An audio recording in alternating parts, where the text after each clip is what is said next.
guys, I want to do this quick little review. I apologize for the lateness. I actually apologize for the lack of videos. It's been busy the last several weeks, especially this past week. I had training, but I'm back. Hopefully the videos will come back on a regular and I can talk about some stuff. There's a lot I've missed and a lot I have to talk about. But before I get really into this video, hit the like button, subscribe, and share. That helps me out with the algorithm. But also, please comment. That also helps us too. Just give me your feedback and tell me what you think. So Devil May Cry came out. I thought it was going to come out next week, but it came out this week, which is good. This show, I heard about this show maybe 2 years ago. What got me really invested into this show was the people who worked on Castlevania was going to work on this show. And I also believe the people working on this show is supposed to be working on Assassin's Creed, the animated series. Please, y'all can correct me down there below. I could be right. I could be wrong. It's okay to make mistakes. But I think they are. Just let me know. And I have to say they did a good job. This is a different take than Castlevania because Castlevania, they made it very dark. And the comedy was done not bad in there, but it wasn't when we go to Castlevania, especially the earlier series, we didn't go for the comedy. We came for the storytelling and the animation and just greatness of what it was. This one was a lot more lighthearted, and you could tell they played more lighthearted with it. They just basically they did what they did with how they did the video games. This is how they did with the anime show. You don't have to be a fan of Devil May Cry to watch this show. Just have to be a fan of good storytelling and animation, and you'll enjoy this. My history is a little iffy with the games because, again, I have not played the games in many years, but I know of it, and I thought they did a good job. I could be wrong on certain things. I thought they handled everything with Dante's history and the way Dante evolved into the demon that we know him as. His devil trigger, I thought that was handled a little good too. The villain in here, the bunny, yes, it's a bunny. I liked him until he got revealed. It's like, I'm trying to think, what was the movie? It's like, keep the mask on. You were more intimidating. The thing with the bunny was when he came in, we thought he was a demon, you know, and I was like, cool with that.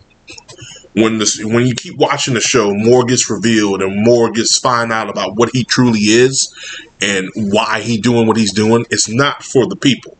It's for himself and more so for revenge of what happened to him against the supernatural government. Darkon, I believe.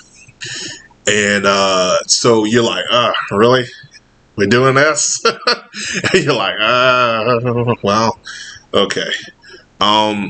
We get to see Dante's brother, which makes sense because in this season, there's this amulet that's broken up. This amulet, Dante has one, and his brother Virgil has one. The only way for the portal to be opened, they need the blood of both. And again, if Dante gets to figure out that his brother is alive, but the way the show ends, and this is what really makes me very intrigued for season 2. And also, I want to say my rating right now, 8 out of 10. This is the reason I gave it 8 out of 10. The way it ended is not how you think it was going to end. So, you think when we get to like the last maybe good 5 or 10 minutes of it, you think, okay, well, they're about to defeat the big boss and we're done. No. They give you an ending that is very a World War II Nazi concentration camp vibe, but not done by the demons, done by humanity. Like Darkon, I told you, they want to wipe all demons off the planet.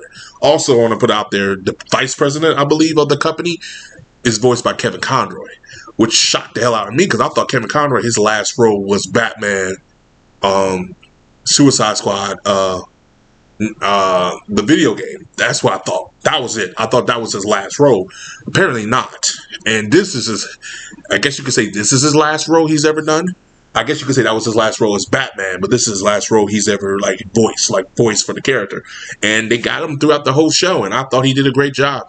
He will be surely missed next season because he did a fabulous job invading the character of the vice president. He said, "Oh God, God has a plan for me, God has a plan for me. God has a plan for you, Dante. We can use you as an instrument against Satan himself. And he comes off like that. I'm like, yo, he did a great job with that.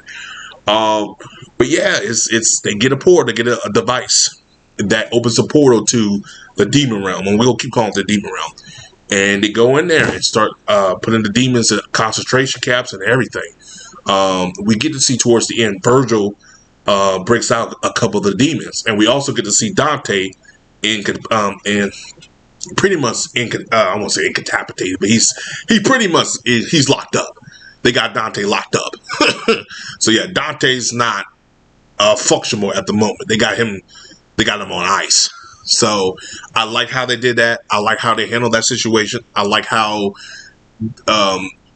next season it's like this season you can say Dante versus demons.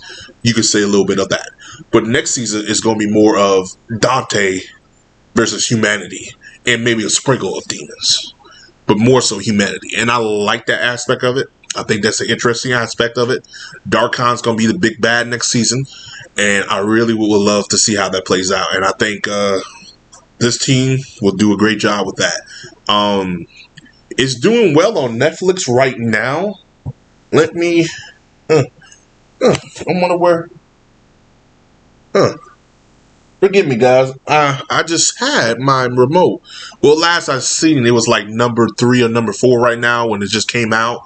Hopefully the number goes up because we need shows like this to continue. Because again, if we don't have shows like this, we ain't getting no more. But I think Netflix is gonna like the number they get. It's gonna do well enough, and yeah. So I ain't complaining.